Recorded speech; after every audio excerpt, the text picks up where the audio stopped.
PM Modi की America यात्रा से पहले अमेरिकी राजदूत गॉरसेटी का बयान, हिंदी प्रशांत महासागर पर भारत को सुरक्षित रखने के लिए साथ करेंगे काम। राकेश टिकैत नरेश टिकैत की बात पहलवानों ने मानी, मेडलों को गंगा में विसर्जित किए बगैर लौटे पहलवान, अब 5 दिनों के बाद होगा विसर्जन पर फैसला। बाराबंकी में पहलवानों के मेडल विसर्जन की खबर मिलते ही राकेश टिकैत ने पहलवानों से की थी अपील, मेडल बहाने के बजाय राष्ट्रपति को सौंपने की दी थी नसीहत। साक्षी हत्याकांड को लेकर के दिल्ली में सियासत तेज, आम आदमी पार्टी और बीजेपी नेताओं में पलटवार हो गया है। केजरीवाल ने एलजी पर साधा निशाना तो बीजेपी ने आपको बताया तुष्टिकरण करने वाली पार्टी। गंगा दशहरा पर यूपी वासियों के लिए अमंगल भरा रहा है मंगलवार। अलग अलग जनपदों में गंगा स्नान के गए 1.5 दर्जन बच्चों की नहाते समय डूबने से मौत। पंजाब के अमृतसर से कटरा जाने के दौरान ही जम्मू में रिजर्व बस हुई हादसे का शिकार। हादसे में 10 लोगों की मौत हुई, 55 गंभीर रूप से घायल। आप देख रहे हैं के न्यूज, खबरों का सारथी। नमस्कार, स्वागत है आपका। आपको बता दें पंजाब से खबर, जहां पर सीएम भगवंत मान ने लिए एक मंत्री का इस्तीफा दे दिया है। कैबिनेट मंत्री इंदरबीर सिंह निज्जर ने दिया है इस्तीफा। कल 2 नए मंत्री लेंगे पद की शपथ। गुरमीत सिंह खुदियान, बलकार सिंह होंगे नए कैबिनेट मंत्री। बुधवार सुबह 11 बजे दोनों नए मंत्री लेंगे शपथ। कल 2 नए मंत्री शपथ पद की लेंगे। आपको बता दें कि कैबिनेट मंत्री इंदरबीर सिंह निज्जर ने इस्तीफा दे दिया है। गुरमीत सिंह खुदियान, बलकार सिंह होंगे नए कैबिनेट मंत्री। बुधवार सुबह 11 बजे दोनों नए मंत्री शपथ ग्रहण करेंगे। कैबिनेट मंत्री इंदरबीर सिंह निज्जर ने दिया इस्तीफा। कल 2 नए मंत्री लेंगे पद की शपथ। गुरमीत सिंह खुदियान, बलकार सिंह होंगे नए कैबिनेट मंत्री। पंजाब से खबर आपको बता रहे हैं, जहां पर सीएम भगवंत मान के लिए एक नए मंत्री ने इस्तीफा दे दिया है। कैबिनेट मंत्री इंदरबीर सिंह निज्जर ने इस्तीफा दिया है। कल 2 नए मंत्री लेंगे पद की शपथ।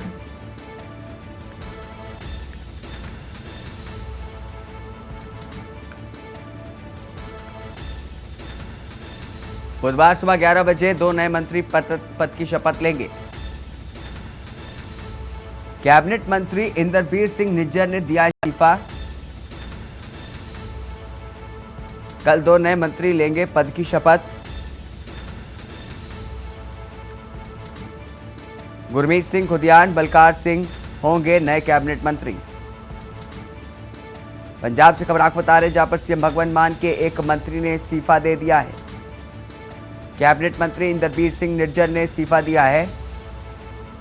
उनकी जगह पर अब 2 नए कैबिनेट मंत्री पद की शपथ लेंगे। कल 2 मंत्री लेंगे पद की शपथ। अगली बड़ी खबर भिंड से है, जहां पर अनियंत्रित ट्रैक्टर ने मंत्री ओपीएस भदौरिया की गाड़ी में टक्कर मारी है।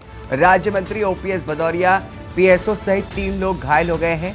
घायल मंत्री को बिरला अस्पताल में भर्ती कराया गया है। राज्य मंत्री ओपीएस भदौरिया पीओएस सहित भर्ती हुए हैं। आपको बता दें कि घायल मंत्री को बिरला अस्पताल में भर्ती कराया गया है।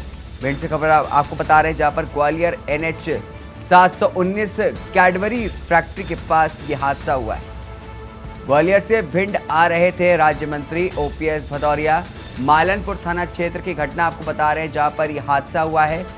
घायल मंत्री को फिलहाल बिरला अस्पताल में भर्ती कराया गया है। आपको बता दें, घायल मंत्री को बिरला अस्पताल में भर्ती कराया गया है। ये पूरा मामला भिंड के ग्वालियर NH 719 कैडबरी फैक्ट्री के पास हादसा हुआ है।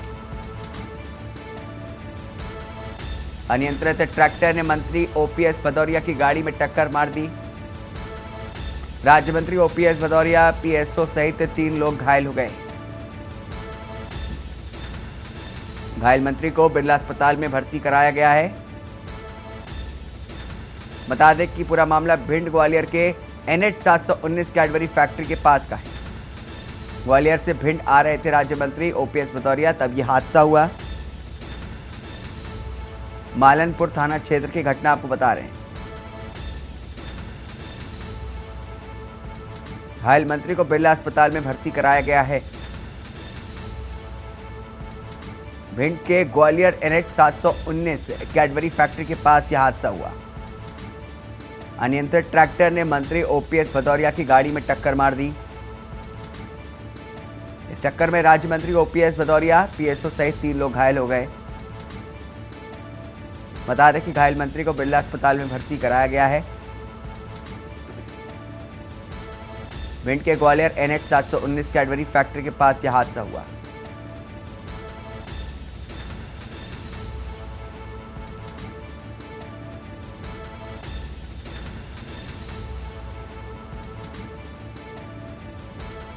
तो अहम खबर आपको बता रहे हैं, घायल मंत्री को बिरला अस्पताल में भर्ती कराया गया है।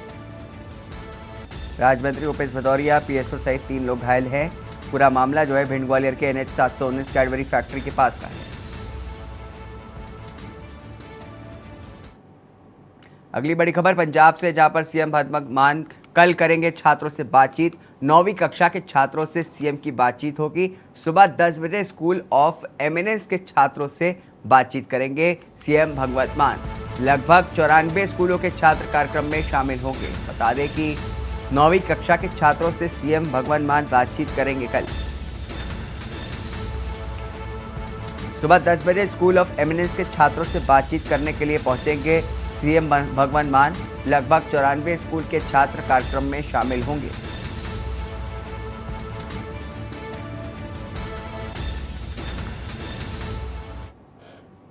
अगली खबर कांकेर से, जहां पर शहर की गलियों में बेखौफ घूम रहे हैं भालू। घर के अंदर रहने को मजबूर हैं स्थानीय निवासी। भोजन पानी की तलाश में एकता नगर भालू आया था। वन विभाग की लाखों रुपए की जमानत योजना फेल होती दिखाई दे रही है। भालुओं के आतंक से लोगों में आतंक का माहौल बन गया है। घर के अंदर रहने को मजबूर है स्थानीय निवासी। शहर में भालू घूमने का वीडियो भी वायरल हो रहा है। बता दें कि भोजन पानी की तलाश में एकता नगर आया था ये भालू। वन विभाग की लाखों रुपए की जमानत योजना फेल होती दिखाई दे रही है। भालुओं के आतंक से लोगों में आतंक का माहौल छा गया है। शहर में भालू घूमने का वीडियो भी वायरल हो रहा है। भोजन पानी की तलाश में एकता नगर आया था भालू। वन विभाग की लाखों रुपए की जमावंत योजना फेल होती दिखाई दे रही है।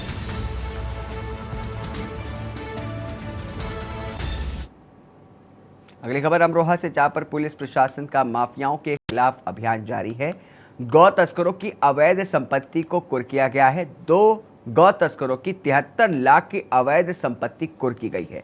गैंगस्टर एक्ट के तहत ये कार्रवाई की गई है। कुर्की से पहले गांव की किया गया था, मुनादी की गई थी। पशुओं की तस्करी, वध, मांस विक्रय करके संपत्ति अर्जित की गई थी। नौगवा सादात थाना के मोहल्ला हाता की घटना आपको बता रहे हैं, जहां पर गैंगस्टर एक्ट के तहत ही कार्रवाई की गई है।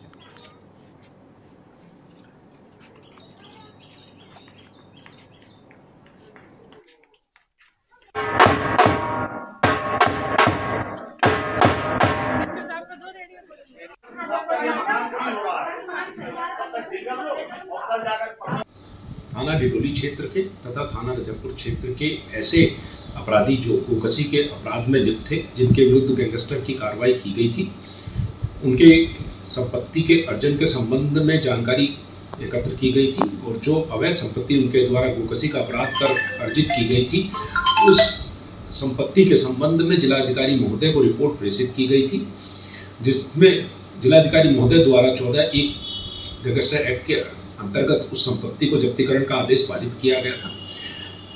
थाना डिडोली क्षेत्र के गोकसों के पास 74 लाख की अवैध संपत्ति का होना पाया गया था तथा रजबपुर क्षेत्र से जो गोकसी के अपराधी थे, उनके पास 18,22,000 की संपत्ति होना पाया गया था। राज्य बनाम मुकीम पुत्र मरगूब और राज्य बनाम कमाल पुत्र मरगूब, ये धारा 14(1) है उत्तर प्रदेश गिरोहबंद एवं समाज विरोधी क्रियाकलाप निवारण अधिनियम। इसके तहत इनके जो 2 मकान थे उनको कुर्क किया गया है। उनका कुल जो 73 लाख की मालियत है उन लोग उस मकान की, और उसको तहसीलदार साहब को बेचकर इंस्पेक्टर साहब उनके साथ में थे, उन लोगों ने शांतिपूर्ण तरीके से कुर्क करने की आवश्यक कार्रवाई जो होती है वो सब निपटाई गई है। हिंदी पत्रकारिता दिवस के अवसर पर federation of Indian journalists and activists के तत्वाधान में संगोष्ठी और पत्रकार सम्मान समारोह का आयोजन किया गया। लोकतंत्र के चारों स्तंभों में जुड़ाव और टकराव गोष्ठी के विषय पर वरिष्ठ पत्रकार एवं न्यूज के प्रधान संपादक दुर्गेंद्र सिंह चौहान ने अपना विचार व्यक्त किया है।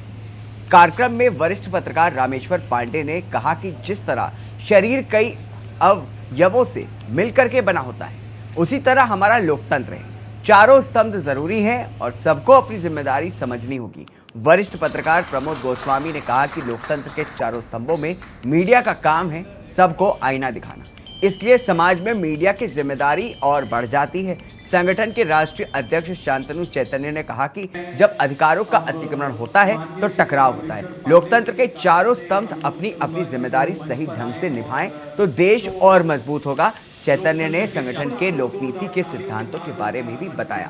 कार्यक्रम संयोजक और फिजा के प्रदेश प्रमुख महासचिव अरुण अवस्थी ने कहा कि पत्रकारों को एकजुट होने का काम तेजी से हो रहा है। गोष्ठी में एएसपी शशि शेखर सिंह और उन्नाव बार एसोसिएशन के पूर्व अध्यक्ष सतीश शुक्ला, युवा पत्रकार दृष्टांत सिंह ने भी विचार व्यक्त किए। गोष्ठी कार्यक्रम के समापन पर पत्रकारों को सम्मानित किया गया है।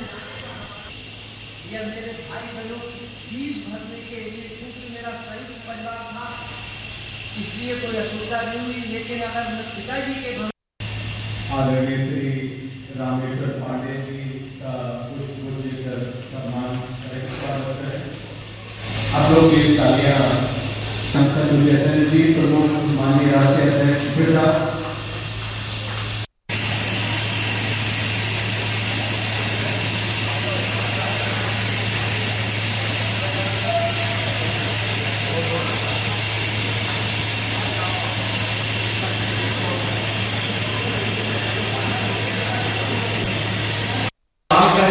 बहुत खूबसूरत महत्व है, खूबसूरत कार्यक्रम है और ऐसे में ये जरूरी है कि हर स्तंभ की बात आनी चाहिए। हमारे साथ आप लोग तालियां बजा दीजिए। तालियां में मुझे नहीं किया जाता है, federation of Indian journalist and activist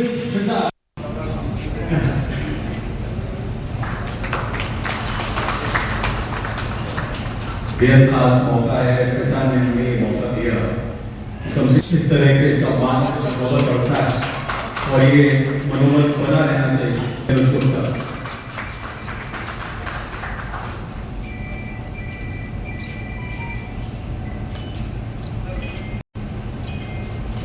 तालियों के साथ मंच पर स्वागत करिए हमारे दोनों विशिष्ट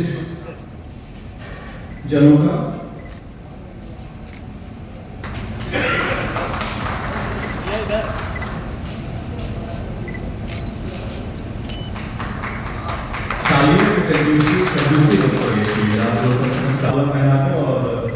शॉल लगाकर उसको सम्मानित करें। आप लोग जोरदार तालियों के साथ उसको युवा पत्रकार की हौसला अफजाई करिए कि वो अपने पेशे से आगे न्याय कर सके, पेशे को आगे ले जा सके।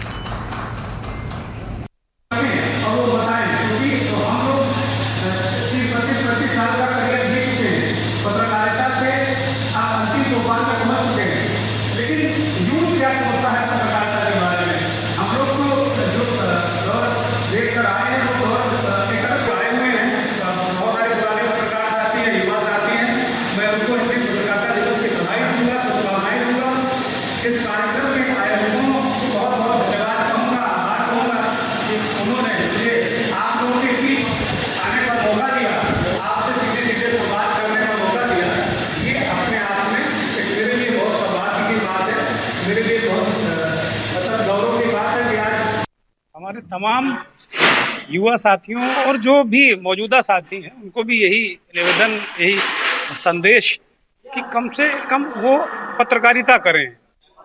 क्योंकि अब दिक्कत ये है कि आजकल पत्रकारिता छोड़ के बहुत सारी चीज़ें, सारे जो हमारे युवा साथी भी, बहुत सारे लोग हमारे जैसे लोग भी ये करने लगे हैं।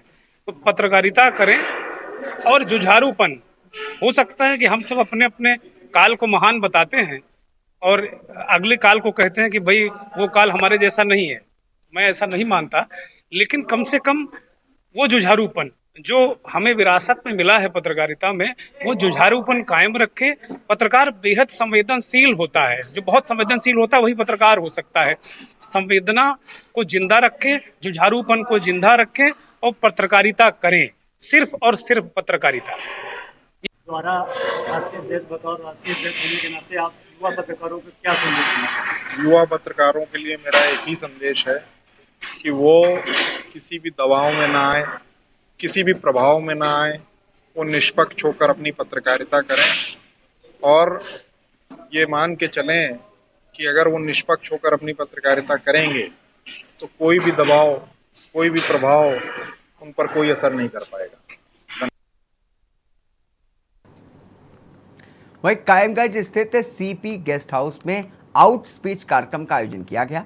कार्यक्रम के दौरान ही भारी संख्या में मौजूद व्यापारियों, अधिवक्ताओं को मुख्य अतिथि प्रधान आयकर आयुक्त एस नैयर अली नाजमी, IRS और विशिष्ट अतिथि एडिशनल आयकर आयुक्त योगेश कुमार शर्मा ने पैन आधार लिंकिंग का महत्व, पैन को आधार से लिंक करने की आवश्यकता, पैन आधार लिंकिंग प्रक्रिया, कानूनी प्रावधान तथा समय सीमा, पैन आधार लिंक न कराने के दुष्परिणाम, पैन आधार लिंकिंग व डी लिंकिंग में क्षेत्रीय निर्धारण अधिकारी की भूमिका, पैन के निष्क्रिय होने पर प्रभावित होने वाली लेन देन, पैन को आधार से लिंक करने की समयवाधि एवं पैन को आधार लिंक करने की छूट आदि के बारे में विस्तार से जानकारी देकर के पैन को आधार से लिंक कराने के हेतु जागरूक किया।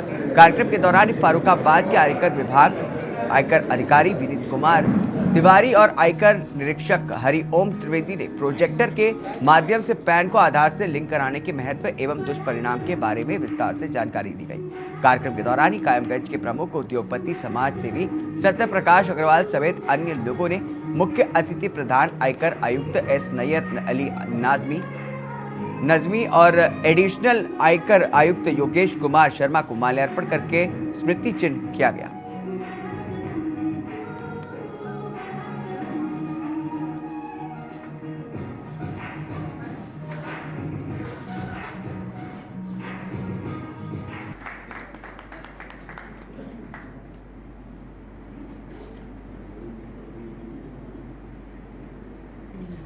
का ये कार्यक्रम आउटरीच प्रोग्राम जो हमने कायमगंज में किया, ये पैन और आधार की लिंकिंग से संबंधित था, जिसकी अंतिम तिथि 30 जून 2023 है।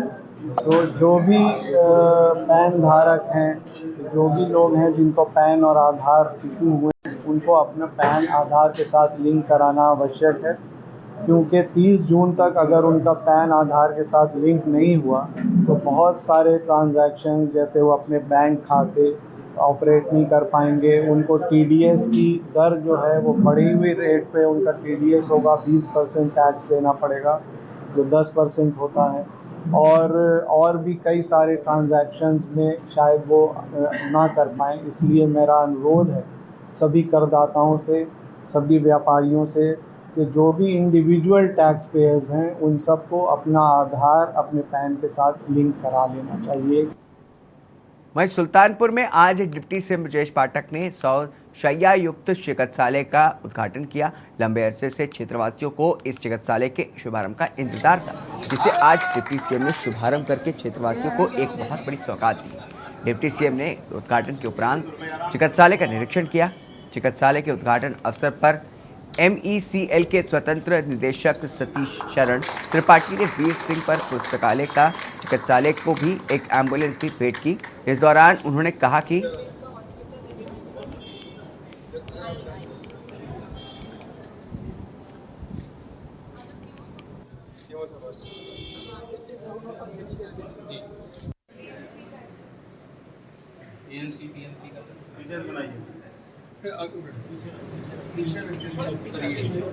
बहुत बहुत शुभकामनाएं देता हूं।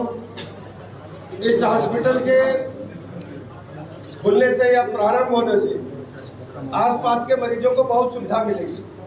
वैसे मैं कह सकता हूं ये हॉस्पिटल किसी भी मामले में बड़े से बड़े हॉस्पिटलों से बेहतर है। यहाँ सभी मरीजों को देखा जा सकेगा और जो भी व्यवस्थाएं एक बड़े अस्पताल में होनी चाहिए सारी की सारी यहाँ होंगी। धीरे धीरे आप देखेंगे जिस ढंग से जिस क्वालिटी का हॉस्पिटल बना है, यहाँ पर उच्च से उच्च क्वालिटी की चिकित्सा व्यवस्था भी हम उपलब्ध कराएंगे। एक एक दवाई सरकारी स्तर पर मिलेगी, किसी को भी बाजार से दवाई लाने की जरूरत नहीं पड़ेगी। ऐसे निर्देश हमने मुख्य चिकित्सा अधिकारी महोदय को, यहाँ के मुख्य चिकित्सा अधीक्षक महोदय को दिए हैं। माननीय विधायक जी ने और यहाँ के पूरे जनप्रतिनिधियों ने इस अस्पताल के लिए बहुत प्रयास किया है। मैं सभी का बहुत बहुत अभिनंदन करता हूँ और अपने क्षेत्रीय सभी सुल्तानपुर वहीं सिद्धार्थनगर के डुमरियागंज में राप्ती आरती और गंगा दशहरा महोत्सव का आयोजन किया गया। गंगा दशहरा के अवसर पर आयोजित कार्यक्रम में डुमरियागंज के पूर्व विधायक, हिंदू युवा वाहिनी के प्रदेश प्रभारी राघवेंद्र प्रताप सिंह मौजूद रहे। कार्यक्रम में भारी संख्या में श्रद्धालु शामिल रहे। इस अवसर पर गंगा आरती भी की गई। आयोजक हिंदू युवा के प्रदेश प्रभारी पूर्व विधायक राघवेंद्र प्रताप सिंह ने कहा कि इस तरह का आयोजन संगठन 2012 से हो रहा है। धार्मिक सामाजिक विरासत जो समाप्त हो चुकी थी, अब फिर से लोगों के जागरूकता करने का काम किया जा रहा है। कार्यक्रम आगे भी जारी रहेगा।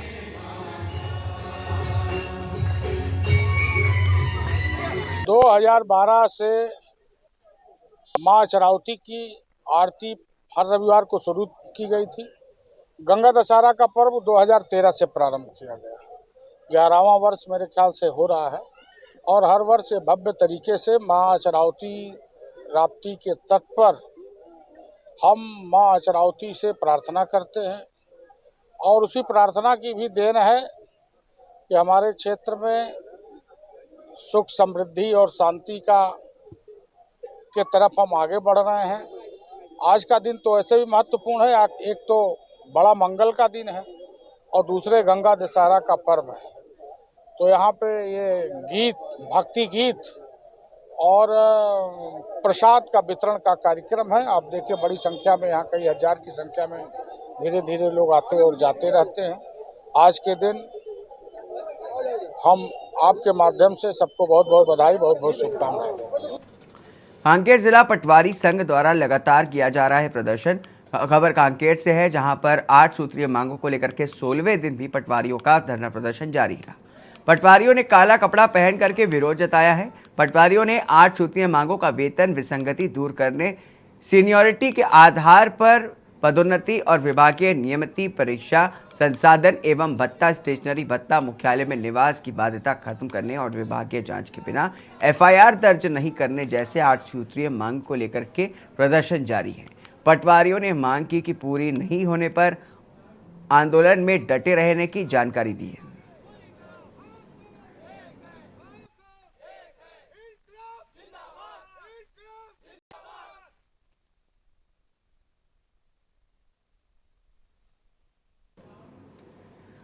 बेमेतरा कलेक्ट्रेट पहुंच करके दिव्यांगजनों ने समाज कल्याण के अधिकारी के खिलाफ की शिकायत की है। आपको बता दें कि जिले भर से आए दिव्यांगजनों के पदाधिकारियों ने कलेक्ट्रेट पहुंच करके कलेक्टर से समाज कल्याण विभाग के अधिकारी से दिव्यांगजनों से उचित व्यवहार नहीं किए जाने की शिकायत की। उनका कहना है कि जो दिव्यांगजनों की लिस्ट अनुसार ट्राईसाइकिल सहित अन्य सामानों का वितरण किया जाना चाहिए, लेकिन अधिकारी नहीं करते हैं और मनमानी की जाती है। कोई दिव्यांगजन अगर कार्यालय पूछताछ के लिए पहुंच जाए तो उनके साथ दुर्व्यवहार किया जाता है और उसे कार्यालय से भगा दिया जाता है। नाराज होकर के उन्होंने कलेक्टर से अधिकारी के खिलाफ शिकायत की है और उचित कार्रवाई की मांग की है। वहीं अतिरिक्त कलेक्टर ने कहा कि शिकायत प्राप्त हुई है और अधिकारी को समझाया गया कि भविष्य में कोई शिकायत मिलने पर सख्त कार्रवाई की जाएगी। एती बार तोर में कोनो में नंबर चलत है, देखबे 10 सेकंड तक चलन देबे, एमे चलते देमे दिखे।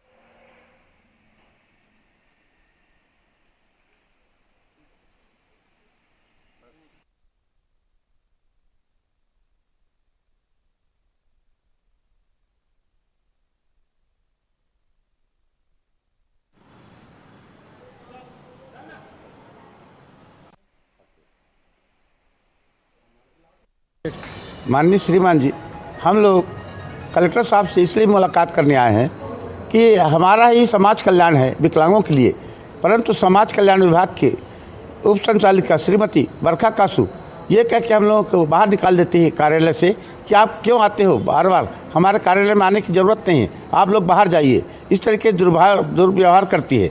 क्या हमारे लिए ही तो ये समाज कल्याण बना है?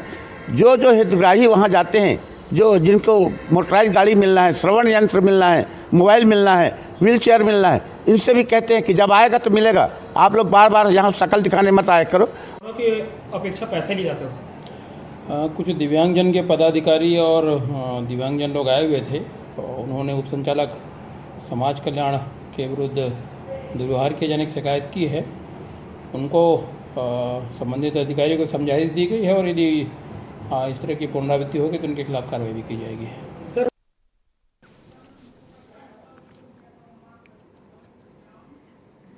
कोरबा स्थित एक सीतामढ़ी के बोरा गोडाउन में शॉर्ट सर्किट की वजह से आग लग गई। आग लगने की वजह से लाखों का सामान बोरा जल करके राख हो गया। स्थानीय लोगों की सूचना पर पहुंची पुलिस और दमकल विभाग ने कड़ी मशक्कत के बाद आग पर काबू पाया है। जानकारों के अनुसार देर रात 1 से 2 बजे के बीच अचानक गोडाउन में आग लग गई थी।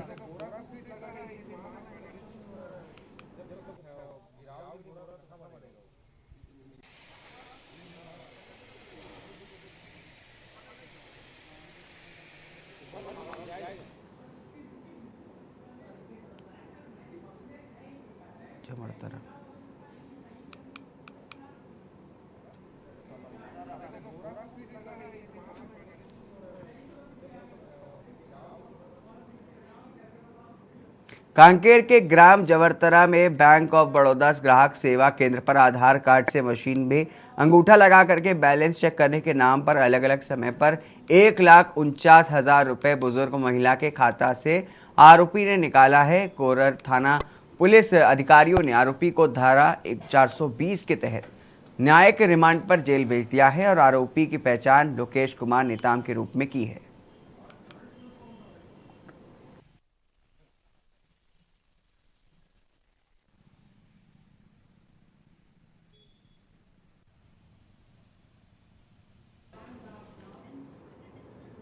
इन खबरों के साथ इस बुलेटिन में बस इतना ही। दीजिए इजाजत। नमस्कार।